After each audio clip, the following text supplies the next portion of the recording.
যুক্তরাষ্ট্রের কাছে দেশের কোনো অংশ তুলে দেওয়ার অঙ্গীকার অন্তর্বর্তী সরকার করেনি বলে জানিয়েছেন পররাষ্ট্র বিষয়ক উপদেষ্টা তৌহিদ হোসেন। তিনি আরও বলেন, বর্তমানে সরকারের লক্ষ্য হচ্ছে চূড়ান্তভাবে একটি নিরপেক্ষ এবং সঠিক নির্বাচনের মাধ্যমে ক্ষমতা হস্তান্তর।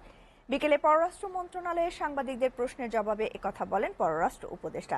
সরকার বিশেষ কোনো দিকের উল্লেখ করে দেশের স্বার্থ রক্ষায় যুক্তরাষ্ট্র ও চীন, ভারত সহ সবার সঙ্গে ভালো সম্পর্ক রাখতে চায় বলে জানান তৌহিদ হোসেন। এসকে সৌরভের প্রতিবেদন। অন্তর্বর্তীকালীন সরকার গঠনের পর পররাষ্ট্র মন্ত্রণালয়ের সম্মেলন কক্ষে সাংবাদিকদের সঙ্গে মতবিনিময় করেন পররাষ্ট্র বিষয়ক উপদেষ্টা তৌহিদ হোসেন। খুব অস্বাভাবিক কোনো ব্যাপার না।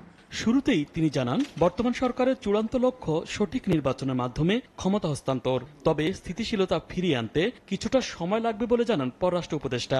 আসলে সরকারের লক্ষ্য হচ্ছে কিন্তু চূড়ান্তভাবে একটি নিরপেক্ষ এবং সঠিক নির্বাচনের মাধ্যমে ক্ষমতা হস্তান্তর। এটা নিয়ে কোনো সন্দেহের কোনো সুযোগ নেই।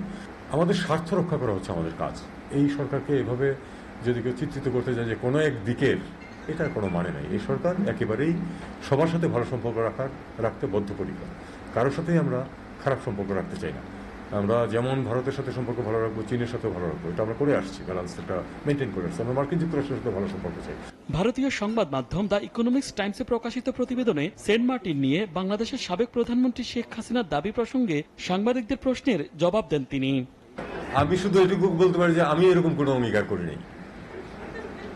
আর আমার খুব সন্দেহ যে রাস্তার ছাত্ররা এই অঙ্গীকার করেছে গিয়ে আমেরিকার কাছে। খুবই আনলাইকলি। কাউন্সিলের মিটিংয়ে আমি যেটা জানতে পেরেছি সেটা হলো যে